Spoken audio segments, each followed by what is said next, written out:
Sussex. The name conjures many pictures to the outsider. But predominant are those of sleepy villages of thatched cottages, cricket matches on the green and cosy country pubs, market day and deck chairs by the sea. But this is only one view of Sussex, a thriving county full of contrast.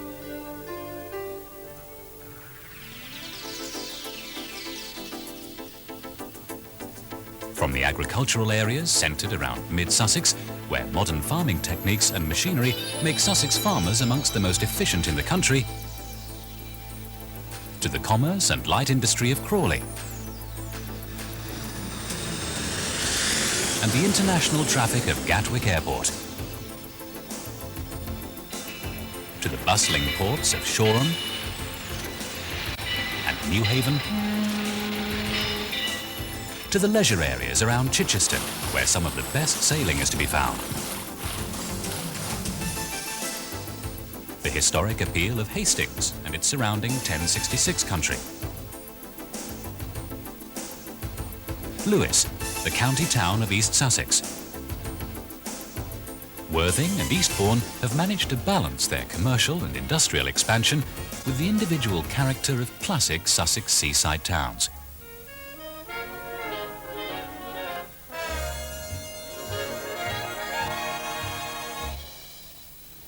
And Brighton with its marina. The best in theatre, entertainment and restaurants, and the bustling holiday atmosphere and conference industry. Brighton is also renowned as the financial, commercial and shopping centre of the county. With such major projects as the Brighton Bypass and the Worthing Bypass, the road and motorway network is improving rapidly. Sussex has many facets. A diverse region, covered by a topical, varied and authoritative daily evening newspaper. The Evening Argus. It's an integral part of the county and reflects each aspect, making its title especially appropriate. The Argus, a fabulous mythical giant fabled to have 100 eyes, was killed by Hermes, and Hera set his eyes in the tail of a peacock. That very peacock, now represented in the Southern Publishing Company's logo, symbolises the constant and intensive watch that the Argus keeps over the daily life of Sussex. Each day, more than 400 people work together to ensure that the Argus, packed with news and features, reaches its readers on time right across the county. Argus House in Brighton is the nerve centre. Here, the paper is produced and its various departments have their headquarters. In other parts of the county, 6 branch offices help in news gathering, advertising and distribution. So let's watch an issue of the paper as it goes into production.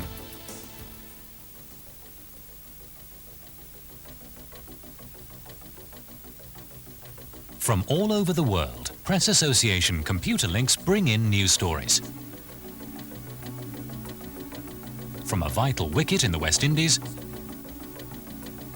to an earthquake in Russia, to unrest in China. And not only news, pictures also are flashed here from countries across the globe. Nearer home, the paper's own journalists gather the stories, sometimes by phone, sometimes by car, sometimes even on foot. And also, in case of those small little accidents, we have to have head protection. Just to have it last year, see if we do. For a local journalist especially, good contacts are vital, and Argus journalists are respected by community leaders and ordinary folk alike. Wherever news is happening, the photographers are soon on the spot. Indeed, they're frequently there ahead of it. Whether it's a tennis tournament at Eastbourne, a bomb disaster at Brighton, or a royal visit to the south of England show Ardingly. They do their job with sensitivity and skill. There's a lot of in-depth reporting in the Argus, Many of its staff are experts in their own fields. Take the sports page, for example. It's very popular, with readers who see themselves as experts, and who very often are. So the sports staff have to get it right, and fast. Pictures are often processed and printed within an hour of the final whistle, to go into a page that's already being made up. Now let's ask some of the key Argus staff to tell us about their jobs. Argus News Editor. The paper's great strength is the close relationship we have with our readers. Our reporters are well known throughout the county, and the Argus is actively involved in Sussex life. Our Schools Award for Environmental Studies, with prizes for winning projects, is just one example. The Argus has always been a genuine, integral part of the community, and it shows. So that we can offer our readers the best possible news service, we have specialist correspondents dealing with topics like education and health, including our own reporter covering green issues.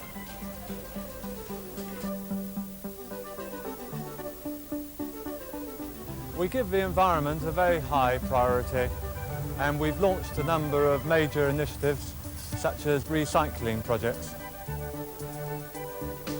With Operation Greenleaf, we raised £50,000 to replant Sussex after the 1987 gale.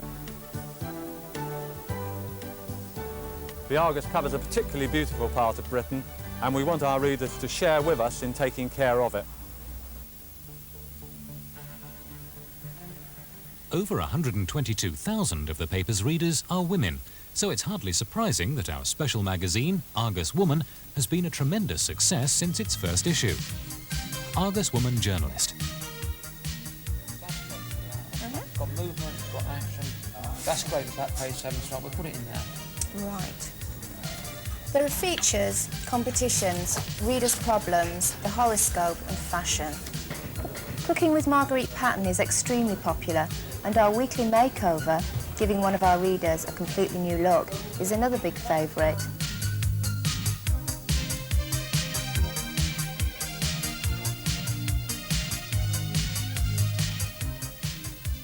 It's a magazine published with women in mind, and basically we try to cover anything and everything of interest to them. Over now to the sports editor. The area has a very wide range to offer all sports fans, and it's all in the Evening Argus.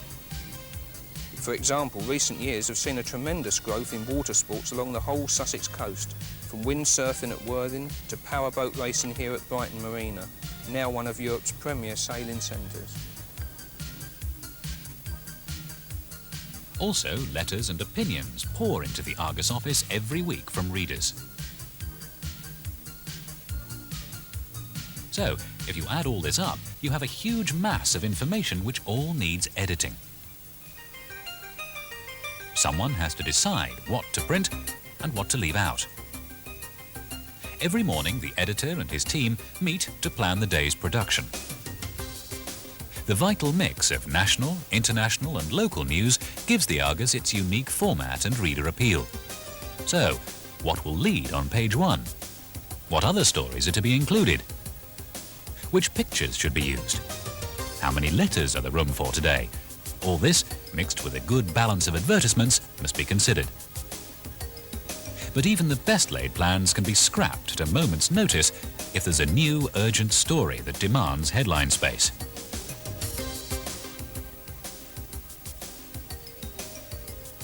Accuracy is vital.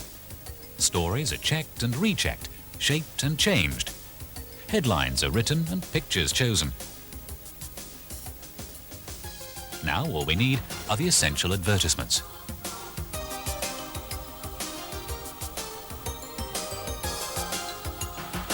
Argus advertising representatives call regularly on local businesses to advise on advertising and to help them create the best advertising for their particular market. Whether it be a full-feature pull-out with colour additions or a small display ad, effective advertising works well for the region, promoting business and keeping people in touch with the marketplace. Good design is eye-catching and effective, so the Argus have their own art studio who can suggest designs as well as produce and lay out the final artwork.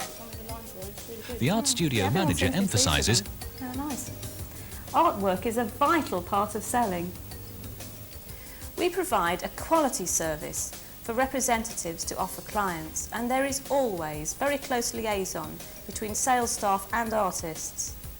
Advertising produces the majority of the income for the Argus, so it's important to get it right. each ad must work for the advertiser. That counts for classified ads as well. So the Argus has a team of specially trained telephone sales staff who help callers place the right ad in the right place at the right time. Good afternoon, classified advertising. Certainly. May I have your daytime telephone number first of all? It's good for the readers too. You'll find almost anything you want in the small ad section of the Argus. A new job or a new car. You could move house or buy a bike. Have your piano tuned or have a picture framed. Find a 24-hour plumber or buy a second-hand wheelbarrow. It really is as varied as that. Every day you'll find up to 2,000 classified ads in the Argus, helping people to buy and sell all over Sussex.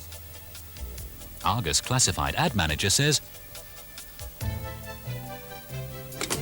We are justifiably proud of our classified section, which has won many prestigious awards and is the byword for buying and selling in Sussex. Finally, there's the announcements.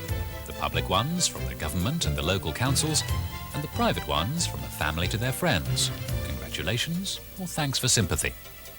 Argus Classifieds keep people in touch. The editorial is ready and the ads are prepared. Now we can print the first issue of the day. Here's where the technology comes in, and at Brighton there's the very best. Every story is input into a computer. Every word checked visually on VDU screens. Size, style and shape are carefully aligned. Then the final story emerges from the photo setting machines on bromide paper.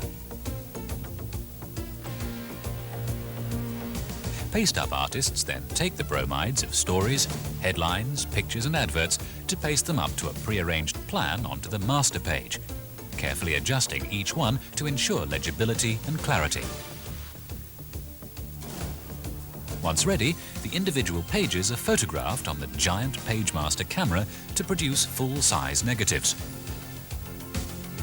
After one more final check, the negatives are then sent to the stereo department, where a letterflex machine produces a thin aluminium plate with the page etched on it in plastic polymer. The plates are then trimmed and pierced, ready to be clamped onto the giant presses. Huge reels of newsprint are winched into place, each one weighing around 750 kilos and 6 miles long. Environmentalists may like to know that the trees used for the manufacture of our paper all come from specially farmed forests, and recycled paper is used wherever practical. Now, just one finger on the button is all that's required to bring all this effort to fruition. The roar of the presses tells us that the production of the Evening Argus has begun.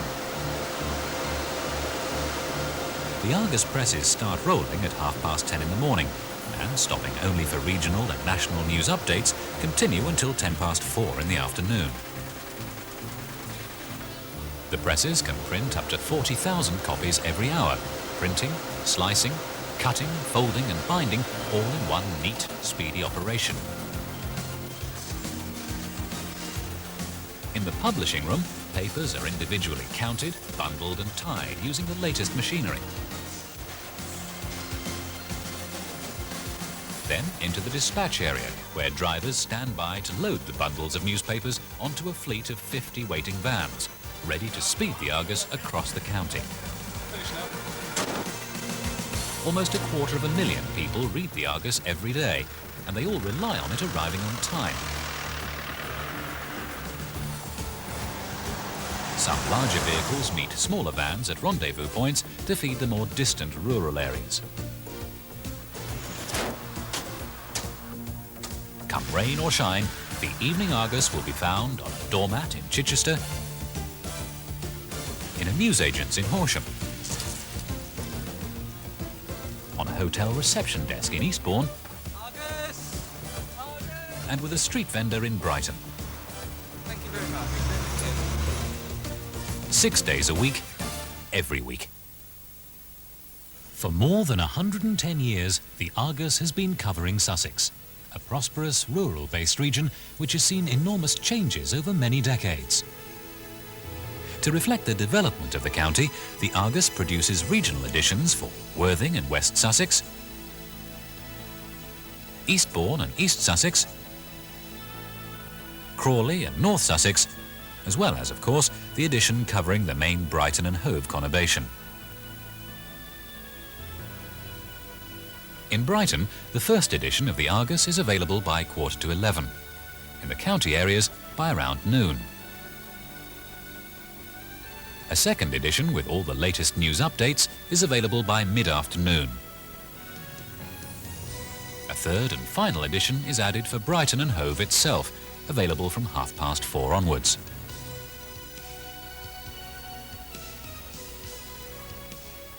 And for Sussex commuters returning from London, we also make the Argus available at the main London railway stations.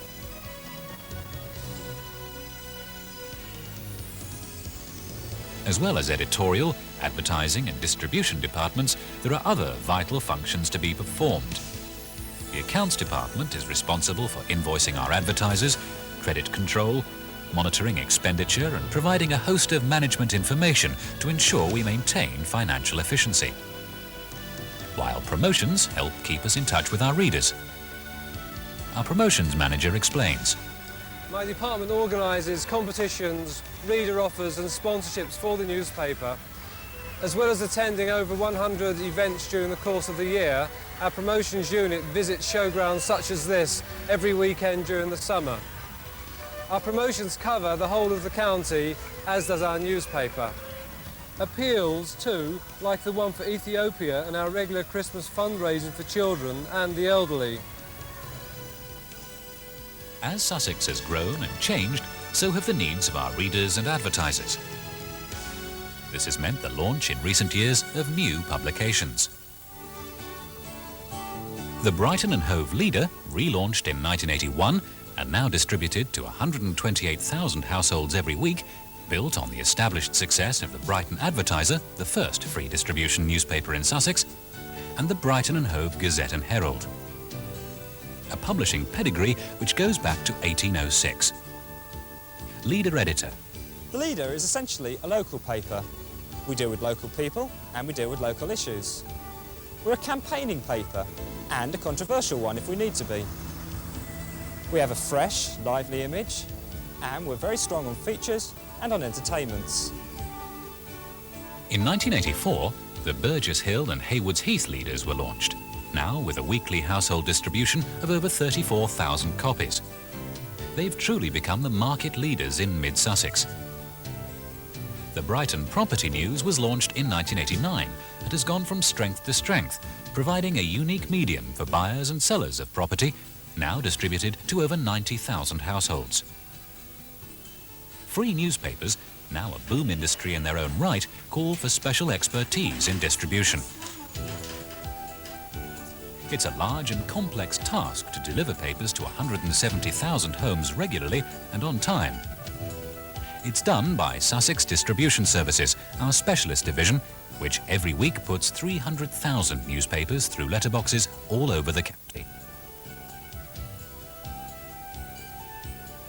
Leaflet distribution is also a large and growing side of its business. Last year it delivered 21 million. The autumn of 1989 saw another major development when we launched the Advertiser to provide a low-cost medium for classified adverts, again in the Brighton and Hove area. Some 20,000 readers, all on the lookout for a bargain, look to the Advertiser every week. Each year, too, we produce a whole range of special publications covering sports, the arts, leisure, and business activities. One of these is the highly acclaimed Brighton Arts Festival newspaper. The Southern Publishing Company, which embraces all these enterprises, is part of Westminster Press. This, in turn, belongs to the Pearson Group, an international enterprise operating in 4 business sectors: information and entertainment, oil services, investment banking, and fine china. The Pearson Group has built its success by giving local managements the freedom they need to get on with the job. Today, its subsidiary operations include the Financial Times, Madame Tussauds, Royal Doulton China, and now Alton Towers. Above all, we at the Southern Publishing Company are part of Sussex. For over a century, we've been at the heart of its communities, both large and small. It's a county of great natural beauty, a wealth of heritage and tradition, and outstanding potential for the future. It's also an area of fascinating contrasts: industry and leisure, commuters and tourists, commerce and culture. And in its tremendous vitality, it's matched by its own evening newspaper, the Argus, at the heart of Sussex.